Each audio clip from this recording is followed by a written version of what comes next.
Hello, everyone, and welcome to my new show, Out of Nowhere. Well, my special guest today is John W. Myler. John is the author of 13 published books and is mostly known for his pioneer research into the field of Christian ufology, a combination of ancient astronaut theory and the end times prophecy. He has been a paranormal research for over 30 years. John's interest in the understanding the paranormal basic at the age of 5 after he heard his great grandmother talk of seeing UFOs over 100 years ago. Can we please welcome John to the show? Hello there. Hello, thank you very much. Uh, Appreciate being able to come on here. This is great. Thank you very much. Tell us about your book, your new book. Tell us about your book, Christian Uh, Ufology. okay, so this book is it's sort of like watching the show Ancient Aliens in a way, because that show talks about ancient astronaut theory, uh, with a huge exception. Nobody on that show is actually a Christian. For the most part. I mean, I've watched a lot of episodes. There's over like 600 episodes, and they quote from the Bible all the time. But um, their primary theme of the show, and something that Giorgio always says, is, um, that ancient astronaut, you know, ancient astronaut theorists say or believe blah blah blah. And I'm like, speak for yourself, because I don't agree with you on your primary conclusion. So they take all of these true facts. I mean, I'm not going to argue that that pictograph isn't there on the rocks in the cave, or that there's cattle mutilations, or that people are having chip implants taken out of them, or XYZ. There's a lot of things going on, and those are all true. The bulk of them. Of course, yes, there's hoaxers, um, but there is a real phenomenon that's going on. And now even our military has come out in 2020 saying this is real. We don't know what these things are. So they don't want to come out and say that they're extraterrestrial, but they're at least not saying it's a weather balloon anymore. Uh, so this stuff is all going on, but the difference between my research and theirs is I still believe in God. I believe that there is a creator. I don't believe that aliens seeded humanity, seeded life on earth. I believe that we were created from the dust of the earth by God, by his hands, as it says in the Bible, Genesis chapter 2, verse 7. God created Adam from the dust of the earth with his hands. He was a unique creation, and God had to be physically here in his time space continuum universe that he created, multiverse actually, and personally created us. He's a personal God. Um, I have a very personal relationship with him. Um, the way I came to believe, having great grandparents that were missionaries, or not missionaries so much, but they were ministers, and they Yeah. traveled the United States during the turn of the century, and throughout the Great Depression. My great grandfather was a preacher. So I have this heritage in my family, but it basically stopped with my parents. So my grandmother, um, was was a believer, but not to the extent that she was a minister, right? My great grandparents were the ministers, especially my great grandfather was the preacher. Then their daughter, who was my grandmother, believed but didn't, you know, believed, but basically it wasn't like so much a part of her life as it was her mother. Then my dad and his generation, they were the 60s generation. They basically said, my dad's like, I don't know about God, you know. He's agnostic and used to joke about it a lot, um, saying that he was a pagan. When you're dead, you're 6 feet under, etc. Right? So they basically just parted with traditional belief systems and experimented with whatever, and um, went this hard liberal left, extreme, even like anger and rebellion against the heritage of our family. And then my generation, we're kind of broke up. Like me and my brother are believers, but my sister's like, well, I mean, if you talk to her, she Mm. would probably say she is, but the way they live and the things that they do doesn't line up. So it's kind of like a mixed bag, right?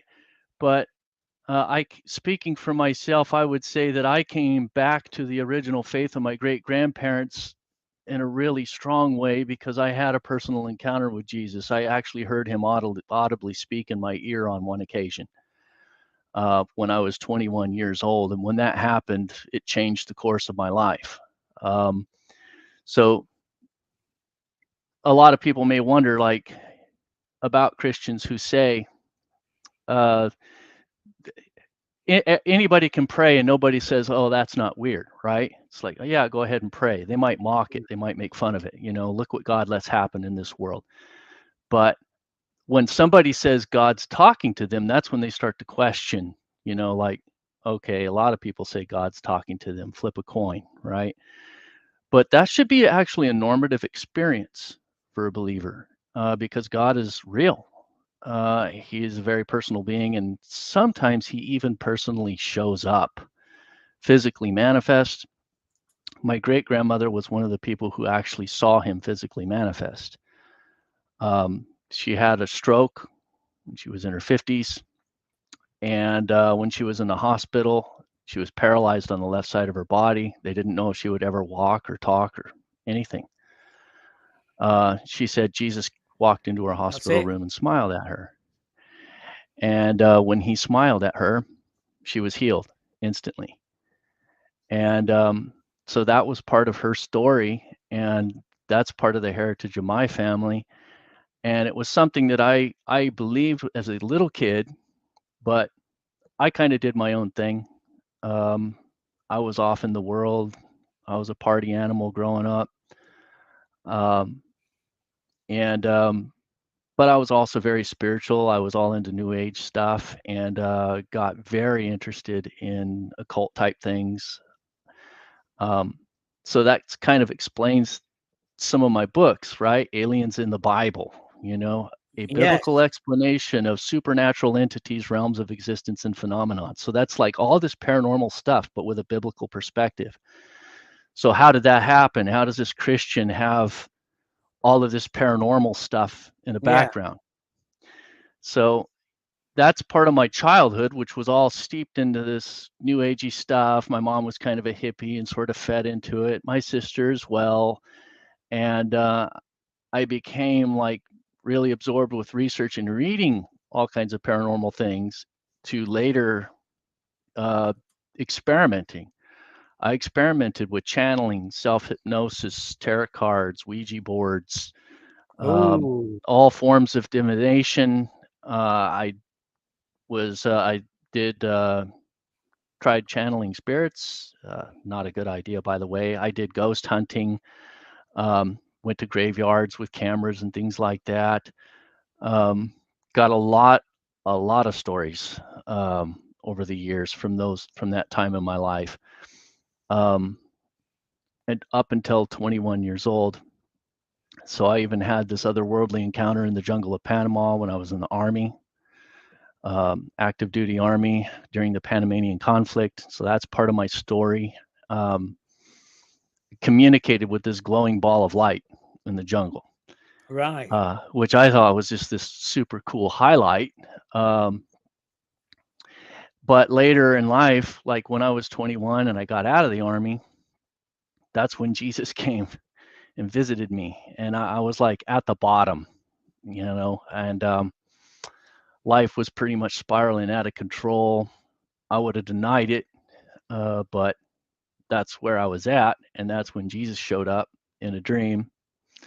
When I woke up from the dream, recalling it, that's when I asked who it was that was with me in the dream because it was an invisible presence. And he spoke his name audibly in my ear in my bedroom. Right. And then that was just utterly shocking because it was a rhetorical, I was just talking to myself sitting in the bed. Who was that? And he interrupted me, that Jesus said his name. And it wasn't just hearing his name, it was imparted with his name was faith. I mean, he basically planted it in me. I couldn't deny it. So if you're familiar with scriptures in the Bible, there's this passage about the Apostle Paul, who wrote the bulk of the New Testament, and his conversion. And he went from becoming somebody who persecuted Christians, and Jesus showed up on the road to Emmaus. And the others saw a blinding light, but they couldn't hear anything. The Apostle Paul saw the blinding light, and he heard Jesus, who said, "Why are you persecuting me?" In that one encounter, the Apostle Paul went from somebody who persecuted Christians to somebody who spent the rest of his life advocating and Right. defending Christians and promoting Christianity and spreading it not to just Jews, but he branched it out to the Gentiles, to the rest of the world. Um, I'm not going to make a claim like that, like, oh, I'm the next Apostle Paul. No, No. I only bring that story up to say that the kind of person I was before that dream was that person was like gone. When I woke up the next day, I believed, after I heard him say his name, I believed him on a level that cannot be undone. Um, I've had a lot of things shake me to the foundations to, being suicidal at many Mm. times in my life, especially during the army and when I was younger, and just having a hard time. But when down at the bottom, I was always there, and I always knew God wanted me here for a reason. And afterward, too, I cannot think of anything that would ever cause me to not believe. It's like I don't even have a choice. I know too much. So I would classify my faith as more like a knowing rather than a believing. Um, Right. so that's where I changed, and a lot of my personality. While I did change in my perspective on, I went from extreme diehard liberal to conservative within the course of like 6 months. Um, and my views on everything, I was like a clean slate. So it's like Ebenezer Scrooge, how he went to sleep, he had his dreams, and he woke up and he's all rejoicing, and everybody's looking at him like he's insane. Like, what happened to you? Over the course of a single night, he changed, right? And it was dramatic. So that happened to me. So it's like an altar call, but though I wasn't in a church and I didn't go to the altar and I wasn't a sermon I heard, I had a dream one night and literally woke up believing after I heard Jesus. So I immediately started reading the Bible, and it's like, what do I do? What do Christians do? What do you want me to do, God? I mean, that was one of the first questions out of my mouth after this Yeah. experience. And never really asked that question before. Like, God, what do you expect of me in this life? What do you want me to do for you? Instead of me asking you all the time, can you do this for me? Can you do that for me? Why aren't you answering my prayers, God? And for the first time, I was like, what do you want, God? And I was just getting energized, like, you might start reading the Bible, maybe find a church. Baptism is something people do, so I'm making this list, and I'm like, um, just going down my list, uh, just on fire. And I was shocked when I started reading the Bible, because right away, Genesis chapter 6, I'm reading about the sons of God intermarrying the daughters of men and having children. And the context is these sons of God, the B'nai Elohim, the watchers, um, they're angels. And I'm scratching my head and I'm like, well, I don't remember ever hearing that angels were mating with humans and having kids. That's something my great grandparents never talked about, and it's something I'd never heard before. Mm. However, I was aware of these giants. I remember hearing the story about David and Goliath, but I never questioned where this 9 foot, 9.5 foot giant came from, 6 fingers on each hand. What a weirdo. But the Bible talks a lot about giants. Um, so I just kind of just relegated to symbology or something in the past. I just didn't put any thought into it, which is funny because here I was. It's like totally immersed in anything and everything paranormal. But what I was discovering reading the Bible is this is the most paranormal book I'd ever read. and I was totally fascinated. Um, and I was crossing, you know, connecting dots, and I'm immediately seeing in Genesis 6 that these angels are probably aliens. Um, by modern definition, Yeah. literally an alien is intelligent life not from Earth. Uh, that's what an angel is. Now, of course, they throw that dimensional aspect into it, and then but there's confusing elements too. Like, wait a second, um, angels are spiritual, non-physical, right? Well, not if they're having kids. Um, maybe it's more of a way of thinking of the universe in scientific terms, string theory. We have a multiverse.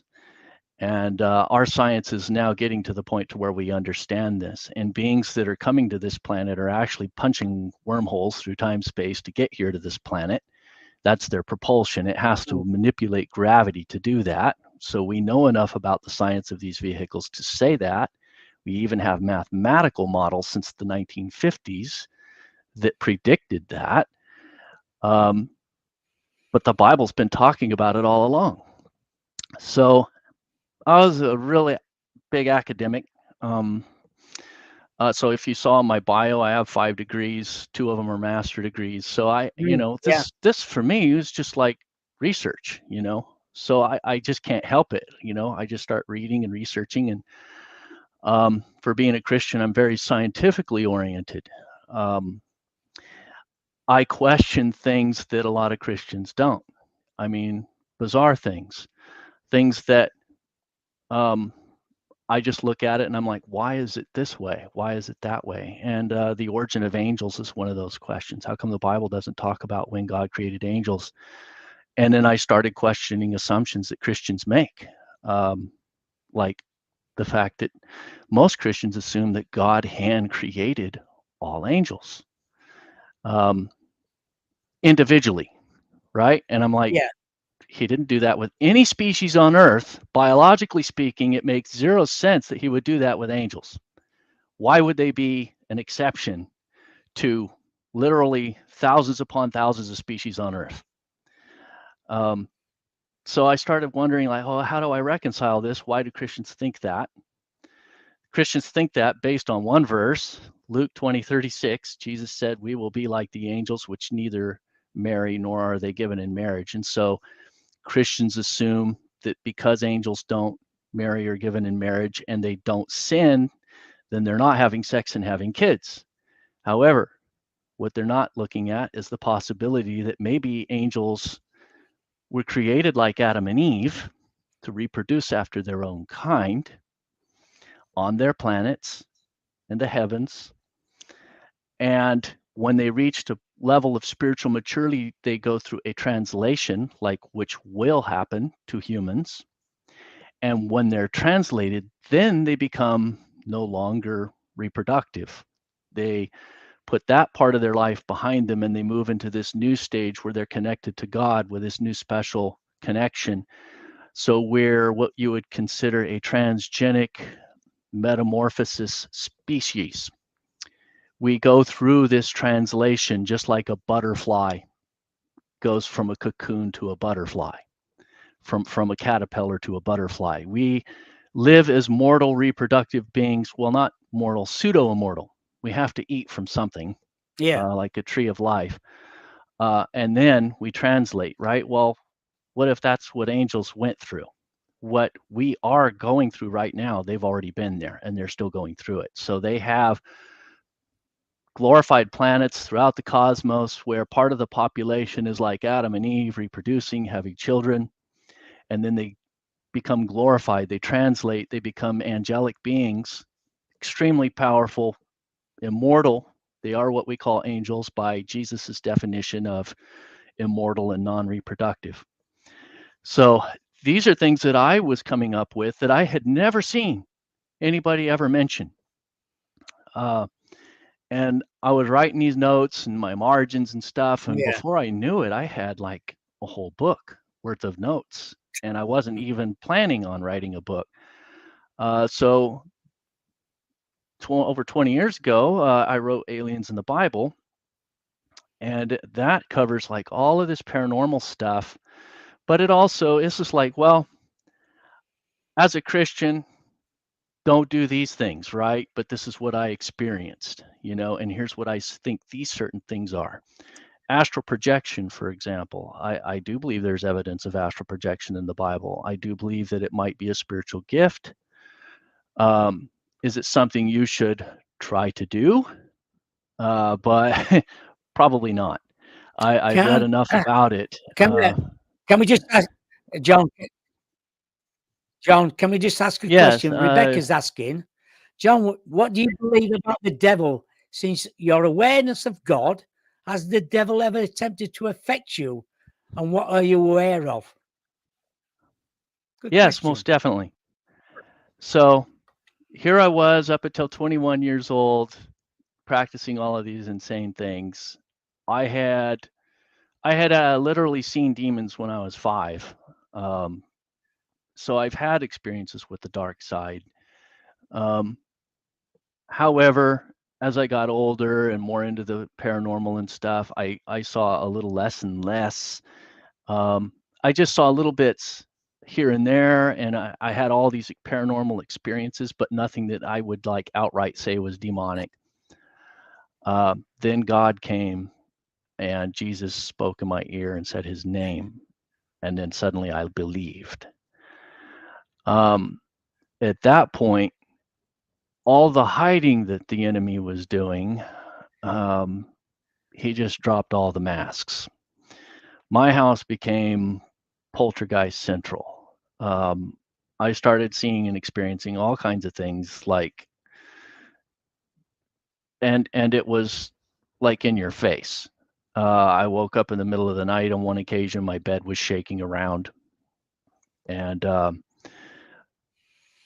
I had another friend that I would start to talk about Jesus with, and this person had all kinds of spiritual giftings. But I kind of wondered, like, this friend of mine also had an uncle that was a Satanist, and so I was questioning, like, I thought that her uncle was possibly projecting out of his body and coming to her Mm, house and tormenting her from another country because of all the stuff that was happening. And on one occasion, I was calling this person, and every time I talked about Jesus, the phone would get fuzzy and hang up.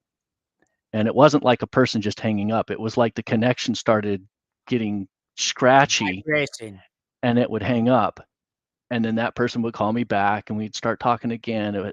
Second, I start talking about God or Jesus or, where are you at in your life and your relationship with God? The phone would hang up after a few seconds. And uh, I even hit redial because I got upset.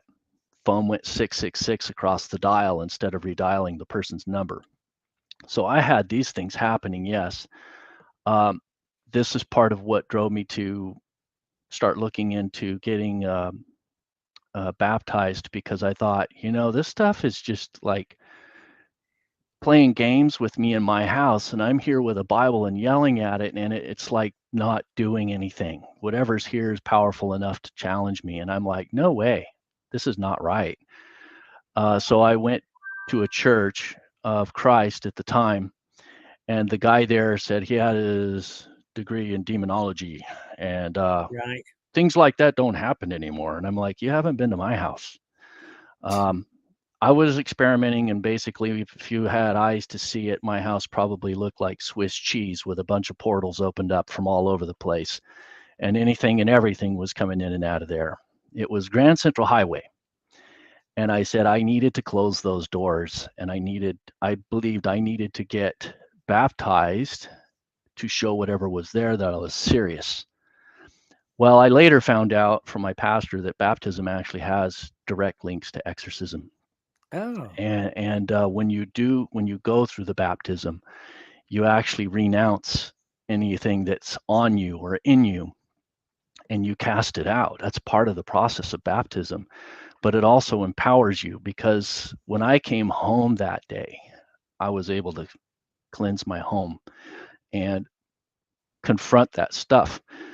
this friend of mine, when my friend came over, was able to see spirits all the time and saw a spirit, Right. looked like a regular guy, and said, who's that guy? And I look out the window in my backyard. So I had a studio apartment in my backyard, and this guy uh, said that just walked upstairs and went in the studio apartment. I'm like, that door's locked. There's nobody there. That room is not being used. Um, and my friend was like, serious? It looked like a dude wearing jeans and a t-shirt and black hair. And I said, well, I didn't see anything, but now you got me curious. So I went in the backyard, went up to the studio, Yeah. nobody in there. I came back down. I said, there's nobody there. And my friend said, the person is sitting right there on the steps right now, staring at me. And you can't see that person. And I said, no. Like, okay, well, there's somebody there. So I went into the back and stood there staring at what I couldn't see, but I did feel something. And I said, I don't know who or what you are, but you need to leave this place. You are no longer welcome here. In the name of Jesus, I command you to leave. I turned around and came back in the house, and my friend said, I don't know what you said, but he immediately got up and walked away. And my friend said, never saw that person again. And then all the ghostly and demonic things that were happening at the house, gone. So I cleansed the house, and that's why I know that baptism has some sort of supernatural connection that, aside from making your public declaration of faith, that there's something supernatural that happens there that empowers a Christian, that will enable you to do things through the power of the Holy Spirit. So here's another question. Let's see. Yeah, there is. Yeah. I'll just put that up so you can read it. Certain books were removed from the Bible, Enoch, Apocrypha. Yeah. So I don't believe these books were removed arbitrarily. These were people who, they are believers. They were believers, and I believe the Holy Spirit helped them to be able to evaluate the books. I don't agree with all of their decisions. Like the Book of Enoch, I think is inspired. So, hold on a second. Sorry, my phone. But I do believe that a lot of the books, when you actually look at them and read them, that you see things there that are like, wait a minute. The Apocrypha of Peter, for example, or the Apocalypse of Peter, suggests that everybody's saved, right? Well, I don't think Jesus said that. And there's like tons of different versions of Adam and Eve. And even in the Bible itself, the apostles, particularly the Apostle John, was really going after the Gnostics because they were coming out with all this wacko stuff. And that's where the Apostle John said, he defined the doctrine of the Antichrist. Anybody who denies that Jesus did not come in the flesh is speaking through the spirit of the Antichrist. They're denying who Jesus is, both his humanity and his divinity. The Gnostics believed that all flesh was evil. So the idea that Jesus became a physical person, it bugged them. And so they came out with all these so-called secret teachings, and the apostles came against that, particularly the Apostle John. And so I know that a lot of those books were evaluated for that kind of content and removed. So some of them were outright bad. A lot of others were kind of like, I don't know. I know the Book of Enoch was on the fence. That didn't get included. It's considered inspired, but not with that canon authority. And I believe that was decided at the Council of Nicaea, but I honestly think it should have been included because that actually covers the events of Genesis chapter 6. And what happened with the Nephilim, the origin of the giants, the fallen ones, the watchers, and everything that they did. So, and I also read about the infancy gospels of Jesus. So those are kind of interesting. I kind of take it with a grain of salt. Maybe some of those things happened, maybe some didn't. But in general, I think it's cool to have all of these extra books that are out there, and I have quite a few. I have the Nag Hammadi library, for example, which has the infancy gospels, and also has books like the Gospel of Judas. So the guy who turned against Jesus, like, well, why would we want to read or believe anything written by the person who was known to be possessed by the devil at one point? I wouldn't think that to be a very valid uh, book unless you want to know what the devil's thinking. Anyway, that's sort of my opinion on those Yeah, thank you. books. I was going to ask you, who was Noah then? So there's two versions of the story of Noah. The Hebrew version and the Sumerian version. The Sumerian version actually makes Noah out to be a Nephilim, and he wasn't. The whole reason that God brought the flood was to get rid of the Nephilim because they were destroying the planet, and they would have wiped out all of humanity if God didn't intervene in the flood of Noah. So Noah was a pure human.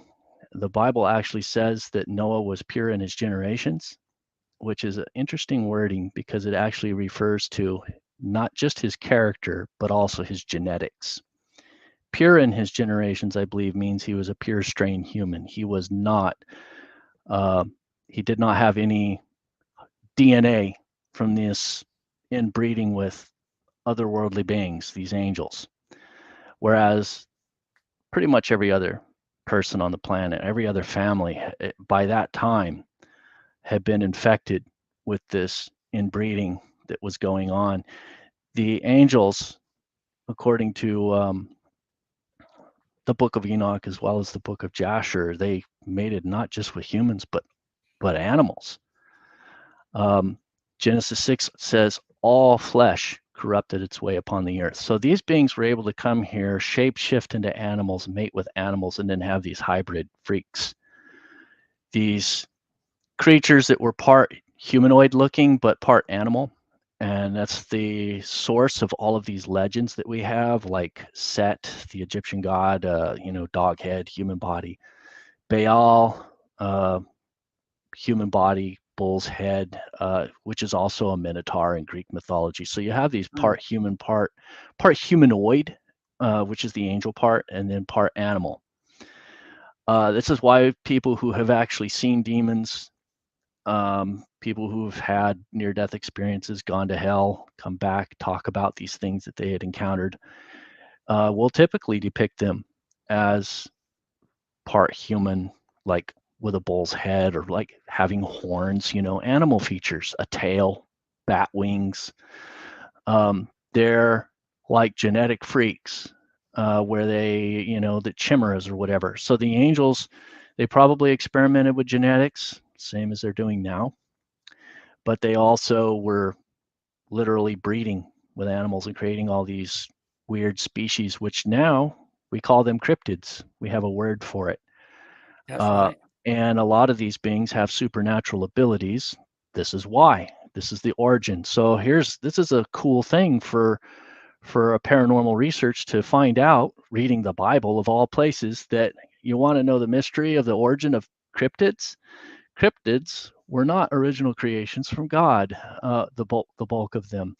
Cryptids are Nephilim. They're part angel, part human, or part angel, part animal, and they have supernatural abilities. I think Bigfoot is probably a cryptid, probably like part gorilla, part angel, and it has the ability to pop in and out. It's a transgenic species, not native to this dimension. I'm not saying all of them. I'm just saying that there's probably some that Yeah, are out there that may be transgenic and they're able to walk around people and mess with them.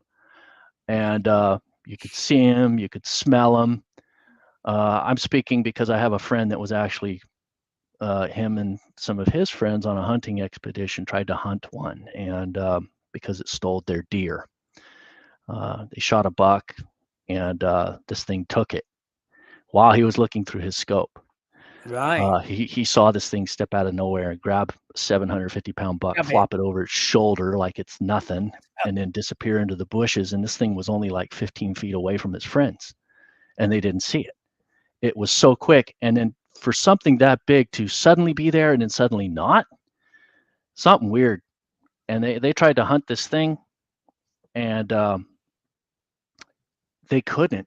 and it was taunting them the whole time, like walking around them and stuff. And they could hear it walking, they could smell it, but they could not see it. Uh, and in the middle of the night, I mean, they were so scared. This thing got into their camping gear while they were out hunting it. It went to their camp and raided their food supply. It took cans of beans and ripped them in half like this, and eating it. So they got back to their camp and they were terrified. One of them, his dad, dropped them off for an overnight camping trip. So they were like wishing they could get out of there, but they couldn't. So they took shifts that night, and one of the guys had to go to the bathroom really bad, right? So this thing was like hiding out in the woods, strategically waiting for an opportunity. This guy went to go drop a deuce, number 2, pulls down his pants. He's right in the middle, right in the most vulnerable point. His gun was sitting next to him, leaning against a tree, loaded and ready to go, right? But he had to go. Right at the most vulnerable point, suddenly this thing steps like it stepped through a doorway or something. He said it was just like suddenly there in front of him. He had no idea how it got there so quick, so silently, just instant. Snatched up his rifle, snapped it in front of him like a twig, slammed both halves of the rifle on the ground, and stepped off into the woods and instantly disappeared. And of course, he was freaked out. I thought this was kind of a character for this thing to do, because it totally could have Yeah. killed him. It was huge. He said it was like 10 feet tall. And it looked kind of like a gorilla human. And he went back, woke his friends up. They stayed up the rest of the night. Nothing happened after that. Of course, they were terrified. They never went back to that spot again. But this story, which I reconfirmed with my friend when he was in his 30s, just making Yeah. sure he wasn't pulling my leg, because he told me this originally when we were in high school.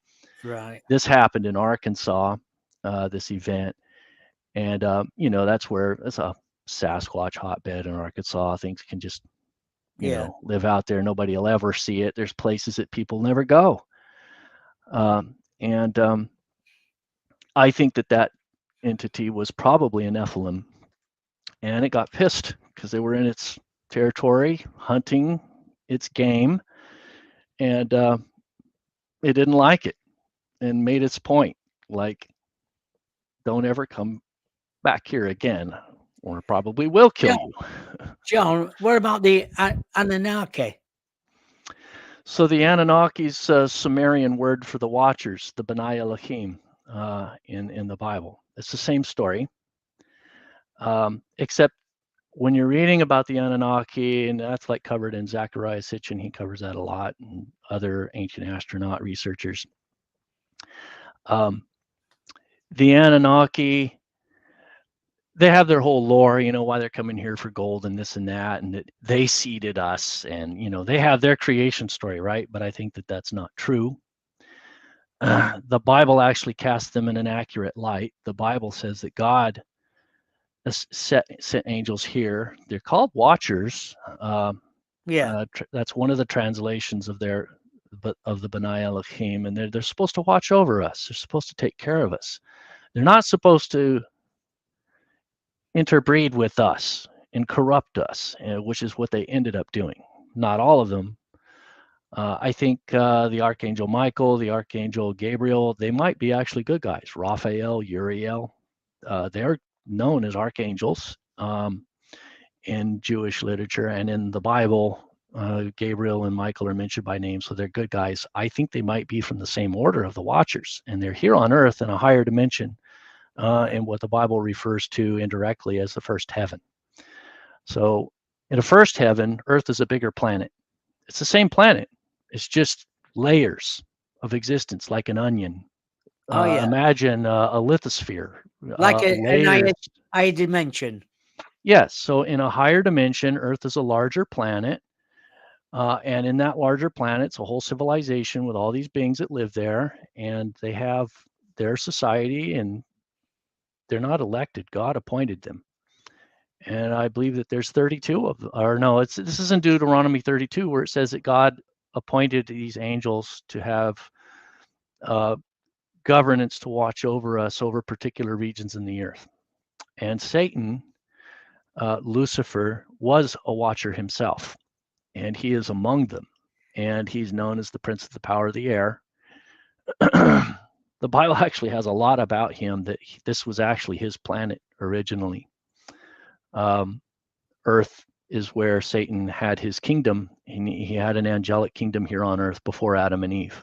A lot of people don't know that. That's in Isaiah 14 and Ezekiel 28. When you read what it actually says and you start questioning, how can Satan, how can Lucifer have a throne in the Garden of Eden unless it was before Adam and Eve? It had to be. Mm. So we Gotta read be, yeah. about this history of Lucifer and his connection with this planet.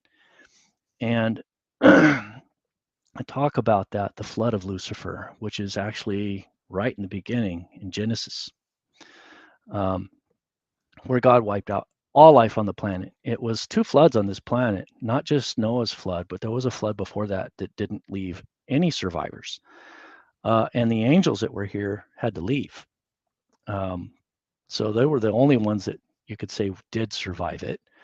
But Satan tried to overthrow God in his rebellion, and he got cast back down to earth.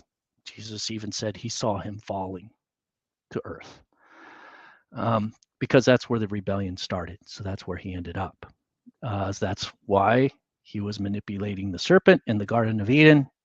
That's why he was here in the first place. And now he has a position of authority on this planet because we gave it to him when we sinned. So we relinquished our authority, and now Satan is the prince of the power of the air, ruling in that first higher dimension above our heads. So I started talking about this in Aliens in the Bible. I understood it a lot more after a decade of research and wrote the second book, Aliens and the Antichrist. And that research is in Christian Ufology, which is the second edition to Aliens and the Antichrist. That's better. Why do you Right, think is it? uh, Yeah, I'll just put it up. John, why clairvoyance do you and ghost think? hunting? Okay, yeah, ghost hunting, not a good idea. I know from personal experience, and I also have a friend that used to be into it. And so as a Christian, I used to like to bring these things up as sort of like a means of getting people interested, because there's a natural bridge to talking about life after death.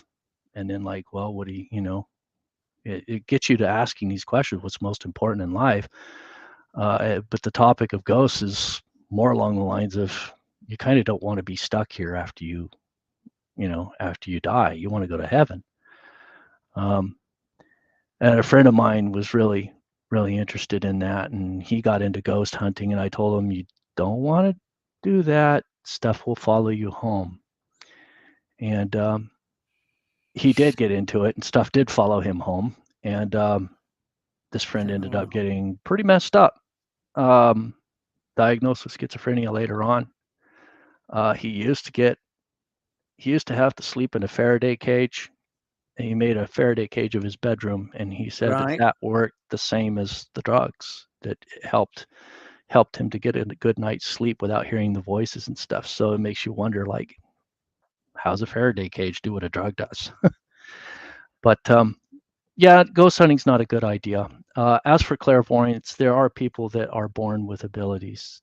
God does give giftings to people that can be irrevocable, and you could abuse them. The Bible gives an example of Balaam, for example, in the Old Testament, that he literally was a prophet. He had a way with the gods, it said. If he did not have a God-given gift, God would not have used him to bless Israel, and God did. But he abused his gifts, and his gifting transitioned from a prophet with divine abilities and miraculous abilities into a sorcerer. It becomes sorcery when you start using it for your own selfish gain. So that gifting is kind of a dangerous one. It's an extremely powerful one when it's used for good. It can be bad though, and it can create a temptation for people to abuse it, like with any gifting. I mean, if somebody is particularly intelligent, You could use that intelligence to do bad things.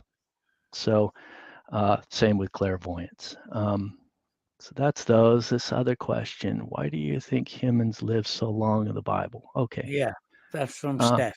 yes, this is pre-Noah. So Noah lived to be 600 years. So, over 600 something years old. Before the flood of Noah, um, we lived really long, and actually included research in Christian ufology about this, about a orthodontist who had seen that humans were getting maturing earlier and earlier with each generation. So after like 30 to 40 years of practice, he noticed that the wisdom teeth are coming in sooner with each generation. So it's like we're degrading as a species. We're maturing earlier, and he wanted to know why, and it caused him to start researching Neanderthal skulls. Um, and he noticed that something as a doctor in orthodontics, he knows that your skull changes as you age, your brow gets thicker, and your jaw extends out the older you get throughout your life. But we only live 100 years, so you don't see a lot of change. You do on some people. You'll see the face structure changes as you age, but those are the two things that change the most: your brow and your jaw. Um, so he, out of curiosity, he was like, well, let's take this Neanderthal skull and regress it. What happens to it? What does it look like if you take it back using these measurements? What does it look like? And he realized the Neanderthal skulls looked identical to the Cro-Magnon skulls when you did that. And his conclusion is that he believed that the DNA would kind of change over the course of the life, and that the Cro-Magnon would actually, a Neanderthal was a Cro-Magnon that was really old, like 500 years old and up, that they looked like a regular person when they were younger. So in the fossil record, these species that we call them a different species, but he believed that they were actually the same species, just a lot older.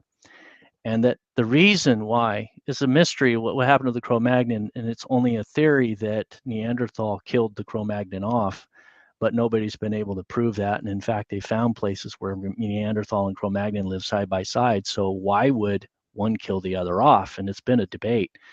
This would explain it, that the flood of Noah would have come and wiped out all the Cro-Magnon and wiped out all the Neanderthal in one shot. And God changed our DNA so that we would die no longer exceeding 120 years.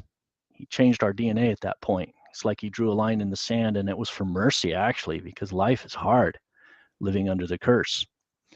And it sort of increases the timeline as well, because it's a delay actually to prevent the end from coming sooner. Because think about how smart people are. Look what we've done in the past 100 years. Imagine if people still lived to be 1,000 years old. Yeah, exactly. You get these people with like 15 doctorate degrees. What kind of things are they going to be thinking up? And this is partly why in the Genesis 11, people were becoming too intelligent too quick, and they were building the Tower of Babel, and God came in and jumbled up their language to slow them down. So even with shorter lifespans following the flood, they were still becoming too dangerous. We were becoming too dangerous for our own good. And it's the human tendency because of our cursed condition, our sinful nature. And we see it again now.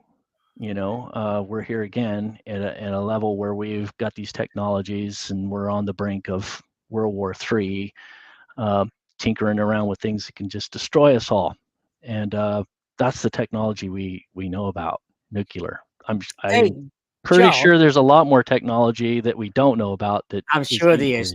Hey, John, was Jesus an alien then? So here's where I make the distinction, because I'm Christian, that the Bible says in 1 Colossians 20 that it is through Jesus that God the Father created all of existence, all life. Jesus is the firstborn of all creation, and he's also the creator. So Jesus created himself a body, and he existed as the Father prior to having a body in his creation. So here's kind of how I see it. The Father, God, exists outside of time space altogether. He's not in this dimension or Right. any portion of this physical reality whatsoever. He's everywhere and nowhere because he's the Father. But God created time space. He spoke it into being. In the beginning, God created the heavens and the earth. Genesis 1:1. Then God wanted to populate his existence with life, and he wanted to enter his creation. So to enter his creation, he needed a body. So he created the body of Jesus. And remember, God is beyond time. So he's able to step in to his creation at any point in time. He stepped into it, into the womb of Mary, and became born as a human being. That's where his body comes from in this time space continuum in existence. So Jesus is the physical manifestation of God, the Father, in his creation. After he died and was resurrected from the dead and ascended, he went back in time within this construct of time space and created all life because Jesus is the firstborn of all creation. And yet, so he precedes his own birth. And the only way he can precede his own birth is to travel back in time to create everything, including humanity, who he would Mm. eventually be born through. So this is how unique Jesus is. No other angel can make these claims. No other being or alien or entity in all existence can claim to create time and space and light and sound.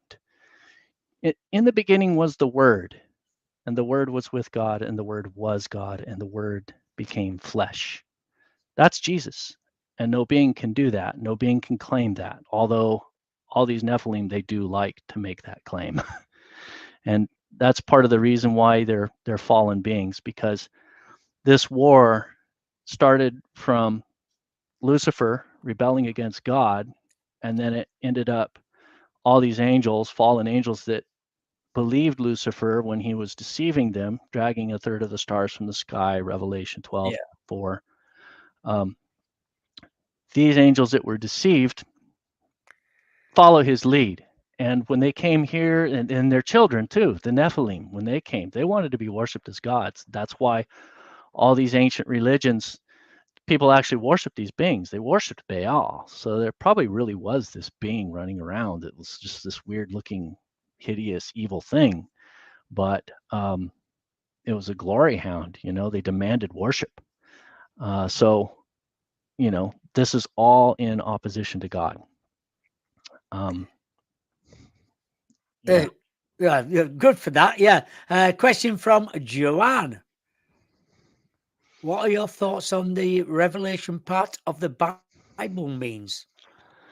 So I write a lot about Revelation, um, which corresponds with a lot of books in the New Testament and the Old Testament, particularly the Old Testament. And the more you know the whole Bible, the more Revelation makes sense. You read pieces of Revelation in Daniel, you read Revelation in Zechariah and Jeremiah and Hosea. I do believe, as it suggests, that Revelation is finish the sentence. This is the revelation of Jesus Christ. That's who it is the revelation of. And Jesus talks about his existence um, from the beginning. He's the Ancient of Days. He's the Alpha and Omega. He transcends time. He transcends space. And Revelation is not, I don't think Revelation is a linear book. I think that it says, here's what's going on here, and it tells you a span of things. And then it backs up and says, okay, and then there's this, the four horsemen, right? And then there's the beast and the mark of the beast and all of these things, right? And these are things that span time. And some of them actually overlap. So, like, you'll hear this piece of the story over here, and then the writer, because he's nonlinear and he's very symbolic, he writes about the same batch of things, but from another perspective over here. And here's another interesting fact about prophecy is prophecy tends to echo throughout time. So especially if it's predicting a very significant event. So you will have something that happens, and there's the surface level description of it. Okay, this is happening now. Yeah. Um, but then there's pieces of it that like don't quite line up. It's like the person is seeing. I've heard it described as like looking at a mountain range from far back, right? You're in the valley, you see these mountains, and you see this level of mountains, and you see this level of mountains. You're not necessarily picking up this valley in the middle. You're seeing these events, and they're echoes of the same, like more than one Antichrist, for example, which we've had. The prophet John said that there are antichrists, but there'll be one main one in the end. So we know the main one hasn't come yet, but there have been many that have led up to, that are leading up to that main one. There were antichrists back when he wrote this, and the people who read Revelation originally would have understood it in the context of their time. For example, I believe one of the, I just recently went over this. One of the cities, one of the 7 churches in Asia Minor, actually had, maybe more than one, but one in particular I remember. They had emperor worship there. To do business in that city, you had to go through this gate and burn incense to the emperor like he's a god, and sacrifice food, present food to the emperor like he's a god. And he believed himself to be God on earth. And a lot of those early Roman emperors were like that. You had Augustus, and you had, um, there were a number that I don't remember their names off the top of my head, senior moment, but they all believed they were gods. They all wanted people to worship them. And in that one city in particular, they even had to get a mark to buy or sell in that location. So yes, the people reading it back then would have said, definitely, this is going on right now. And he was speaking to them to take courage, take part, to, you know, stick to their guns and hold to the convictions. Basically, don't play that game.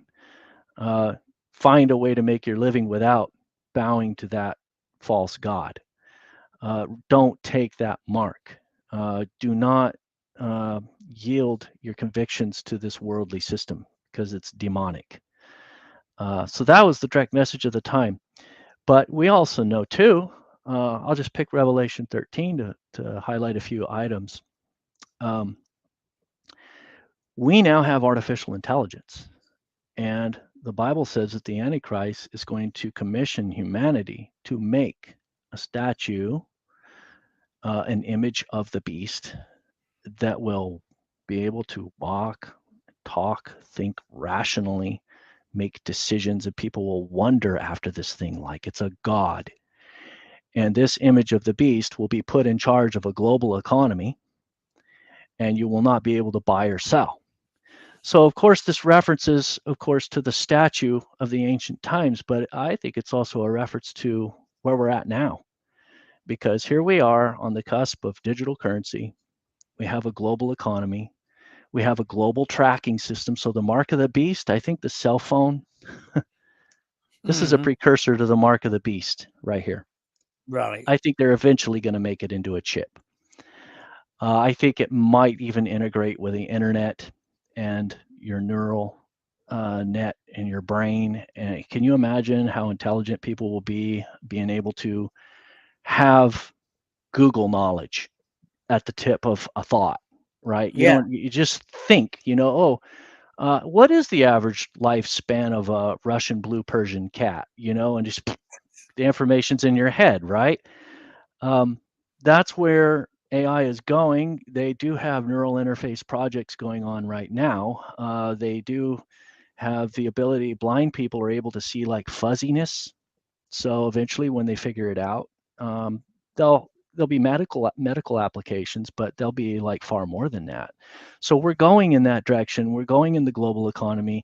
They already talked about digital passports with this past pandemic thing that went on. They did, yeah. So that is going in the direction of wanting this kind of control, right? The World Economic Forum, this international group of power players that pull the strings of governments around the world and call the shots on what we do, think, and say. They want to control everything. And that's exactly the kind of system that the Bible describes in Revelation 13. So I do talk a lot about Revelation, and part of my mission actually comes from Revelation. I say that my mission right now is the mission of the first angel. And the first angel is mentioned in Revelation 14, right after Revelation 13. It says, you see an angel preaching the gospel to the people of the earth, saying to worship the Creator, the one who created the sun and the moon and the stars and the seas and everything in them. And he's warning about judgment. So he's reminding people who the Creator is as if they've forgotten. And that's part of why I wrote Alien or Christian Ufologies, because Right. I keep seeing these episodes of Ancient Aliens, and they keep saying that God didn't create humanity. We're seated here from Earth. And I'm like, well, wait a minute. That angel, he's saying, wait a minute. The creator of all creation in the Bible is the one who created humanity. Aliens are not our gods. We are not to bow to them. We are not to worship them. We are not to idolize them. No matter how powerful, no matter how beautiful, Satan is an angel of light.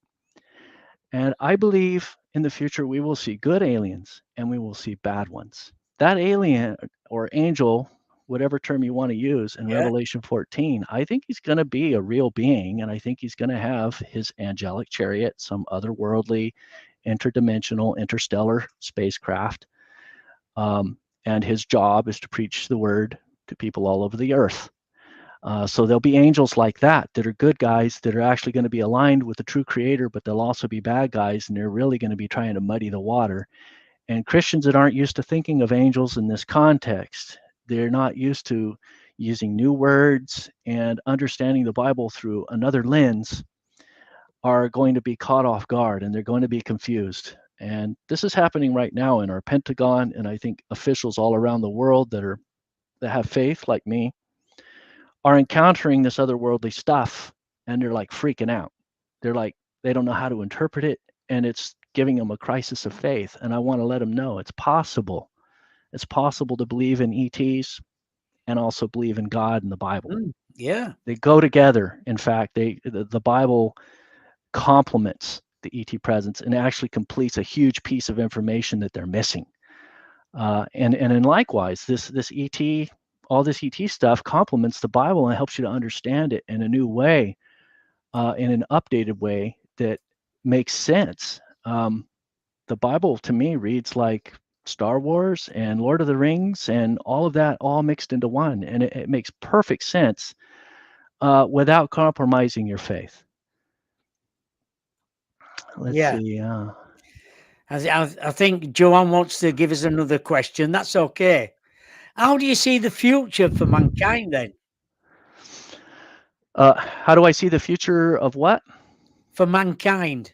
Oh, for mankind. Um, Interesting times we live in.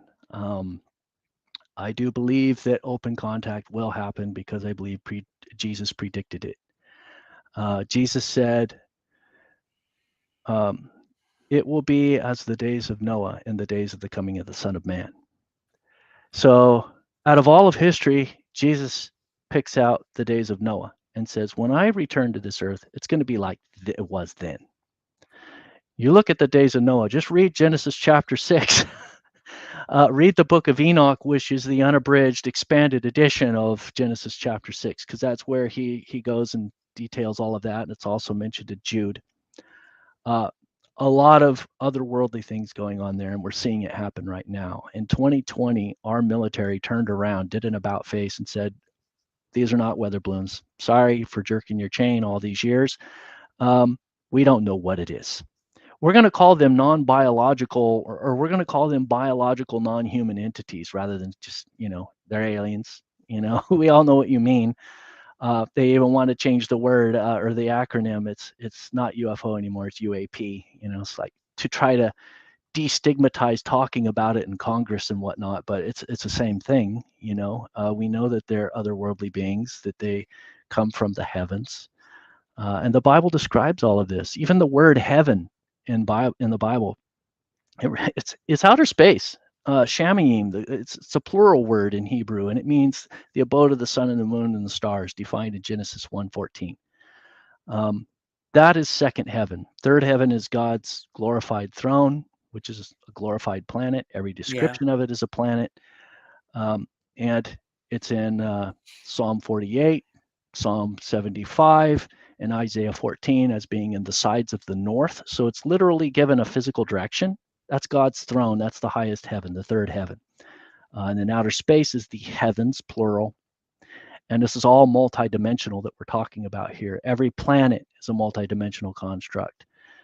So we live in the heavens, which is a multidimensional, and it's vast beyond comprehension.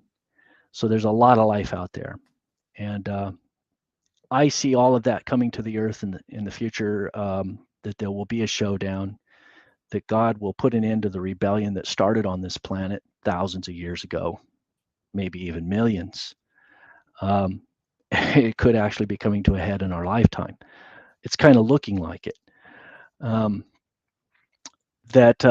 I talk about the events that are going to happen in the future here. So that's kind of what's unique about my book, also, that Ancient Alien doesn't have. They're not going to tell you what's going to happen in the future, but the Bible tells you point for point what's going to happen in the future. And Excuse me. it's going to be a big showdown. Bless you. I believe that there will be a rapture of the church. Yeah. Joanne's just asking another Huh? question. Just wondering Yes. about Project. Project Yeah, Bluebeam. Yes, I Project. heard about it. That's laser technology, I believe, that's able to project holograms and make people think that something's there when it's not. And they could even do it from outer space, from satellites. I think that that's what that's about.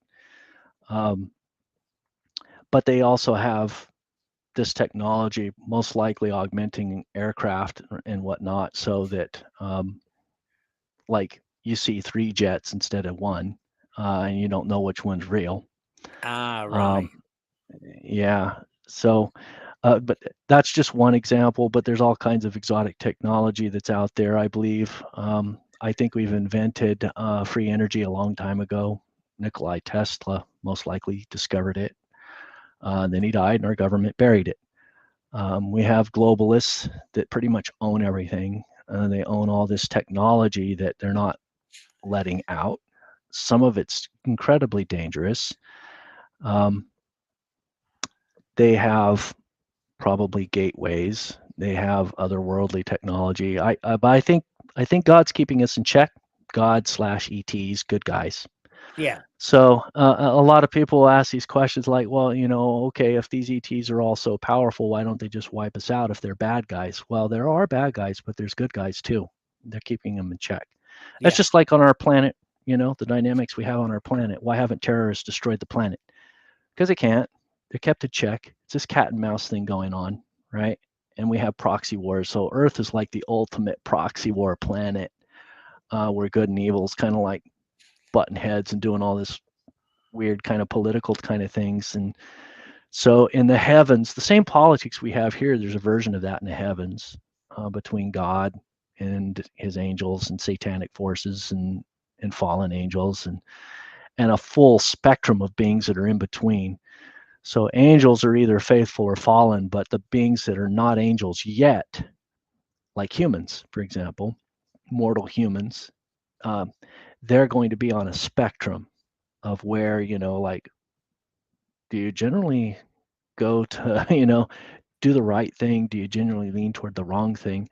A believer who responds in faith to God, who's genuinely searching for God, Right. God's going to do something in them supernaturally to gain what I would call a voting block, where majority of the time they're going to do the right thing, because most of their being their inner being is slowly agreeing with God and coming in alignment with God, and his part of conforming us into his likeness is that process.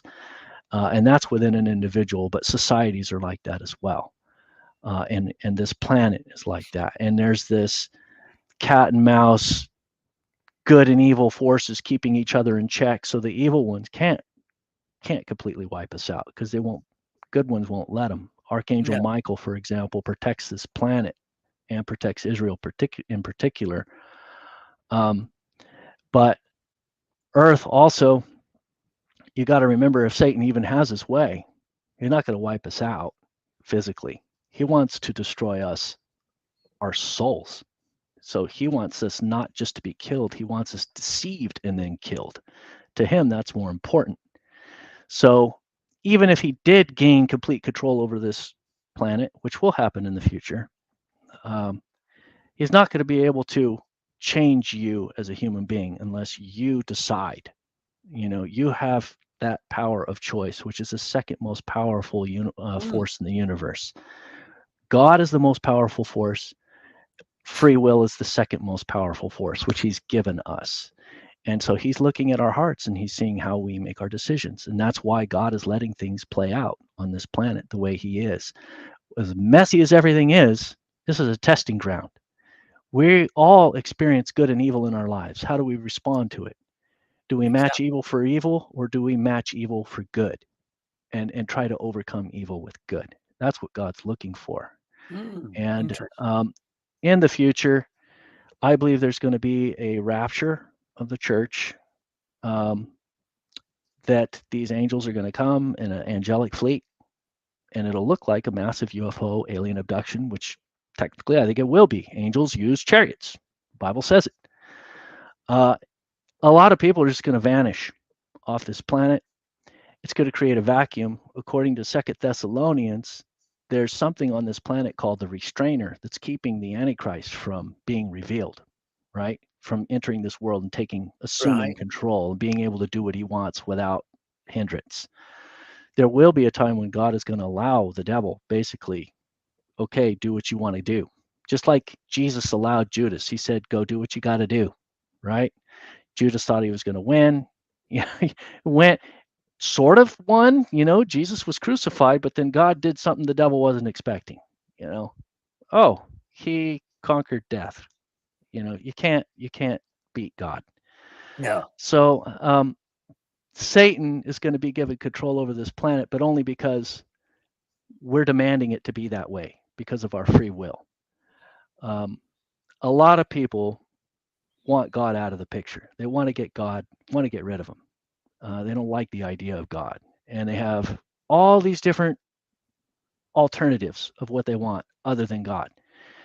So God has basically let Satan assume the role of being the grand alternative to, if you don't want God, here is Satan. Do what you want, make your masterpiece, and see who you can get to follow you. And there's the easy way and there's the hard way. The easy way is now. People who make the decision to accept Christ now, to accept him as the king of the universe and Lord of their heart and lives. People who just want to basically sit there and say, God, this is just me and you, God. Can you please reveal yourself to me? And just really dedicate their heart and mind and soul and lives to seeking God. They will eventually find him. Um, if they just get too sidetracked, or they're not interested, or they don't want any kind of accountability, they don't want to have to do what somebody else says, they have all these different excuses, but basically it boils down to selfishness most part, and they don't want to accept God. Well, God's not going to give up on them just yet. He's going to try to appeal to them, but then that's where the hard way comes in. It's like, okay, if you don't want me, if you don't want my love, if you don't want to live in accordance with love and peace and Right. harmony, but you want every other alternative, then I'm going to let Satan come up with his masterpiece, and you can accept him if you want. Although I'm going to allow a little bit of the consequences of that to fall on you so you experience it. And then somewhere in there, maybe you're going to realize this isn't all it's cracked up to be.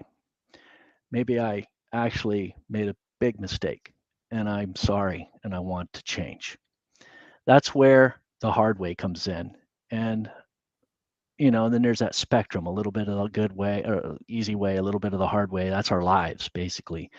But the great tribulation spoken of in the Bible is the biggest example of the hard way. This is where everybody who took the easy way, they gone, the rapture, they're gone. God drew a line in the sand. The angel with his sickle reaped that harvest, took out all that fruit. That's the restraining power of the Holy Spirit. All of us believers here on the planet are holding back this tremendous power of evil from just coming in and taking over. Just us being here and praying has supernatural power to keep the enemy from doing that. When we're gone, that'll be a vacuum. The enemy will finally be able to do what he wants to do. And his time is short. He's only got 7 years to do what he's going to do. And that's when the Daniel 70 weeks of days kicks off. And that's all the prophecies in the book of Daniel that talk about that and cross-reference it with Revelation and other books in the Bible that tell you about the things that are going to be happening. It does talk about wars. It does say that there's going to be wars even against heavenly beings. That's mentioned in Daniel chapter 1, chapter 8, especially chapter 8. And in those prophecies, it says that the Antichrist will actually even be victorious against other worldly powers, that these beings among the hosts of heaven, he will defeat them. So there's going to be wars fought on this planet that are even going to be like spilling over from other dimensions and other beings Right. from other worlds. So I see otherworldly battles like Star Wars type stuff, Independence Day kind of happening here in the future. Here's the big twist on it. I think that there's going to be two factions of the enemies of these otherworldly beings. One's going to overcome the other. The one on the side of the Antichrist is going to overcome the other. So he's going to look like a global hero saving the planet. Just like Independence Day, where we defeated the aliens, Yeah. and the good guy was the president of the United States, aligned with all these other leaders around the world under his military lead. But guess what? And the Bible says something like that's probably going to happen, but it's going to be the bad guy who wins. And he's going to be thought of as a global hero. And then there's going to be this otherworldly force that's coming at the end of this whole 7 years of war and all this stuff going on and the mark of the beast and everything. And this otherworldly armada is coming. They're going to pick it up on what? NORAD or what? I don't know. And he is going to convince the rest of the world, stop going to war against me. We need to get our ducks in a row, get on the same sheet of music, and face this enemy threat that's coming our way. But guess what? That's Jesus and his saints coming back. That's what that's going to be. Oh, So they're not going to be bad thank guys. you. They're going to be the good guys coming back to take what's theirs. Well, thank you So for that. yeah, Everybody's enjoyed you tonight. Everybody in the chat room, great show, very interesting. They've all said that tonight. So thank you, John, for coming on the show. We've gone over, it doesn't matter because I can do 2-hour shows whenever I want. But it's been very interesting. Thank you for coming on. thank you It, very much for having me on. It was it's a been great. blessing. Yes, And, and it's always good, people in the chat room giving good questions as well. yes. And peace and blessings. I pray for everyone here in the chat room. And my books are online on my I'm going to say websites, that. Where can you Christian get your books? Ufology. Yeah. Yeah. Let me share my screen real quick.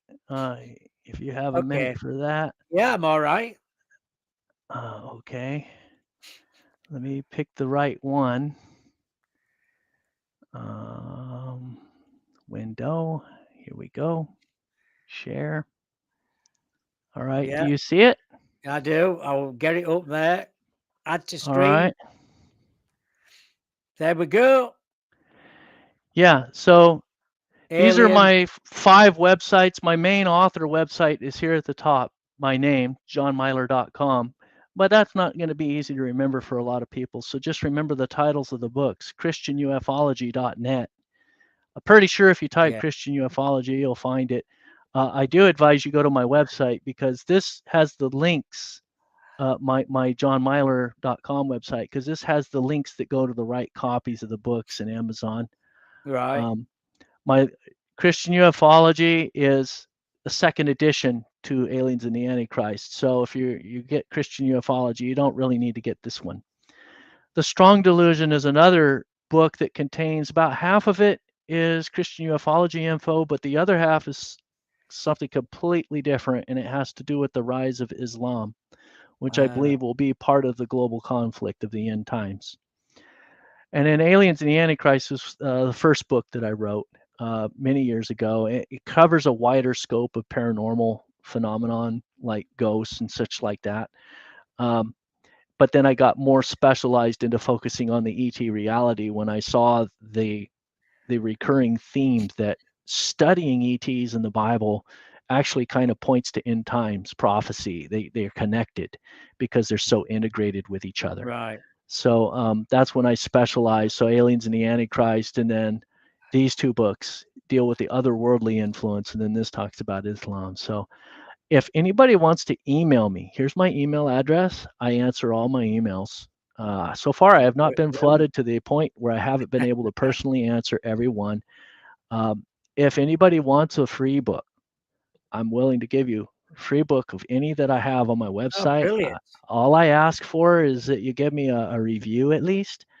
But that's honor systems, not like I can enforce it or anything. I don't put passwords on these books or anything. No, So I I'm not know. going to hold it over anybody. And I know that, the economy is pretty tough these days. So if you just want a copy of the book, that's fine. I'll send you a copy. I'm not in this to try to be making tons of money or whatever. Um, in fact, I've lost probably over $40,000 as an author because I tried to market and just there's so many scammers out there. That's a whole Yeah, nother book in itself. But I do give true. these books away, and I welcome people to email me, and I'll email you. Anybody that wants a book, just email me, and I'll email it to you. Thank you very much. Thank you very much for that. Thank you, John. It's Okay. been great, All and right. I'll have you on again in quite a few months' time, because I'm sure somebody will say, "Why don't you have that John Myler on again?" All right. Sounds fantastic. Yeah, I totally welcome it. Yeah, great. I'll just end the show.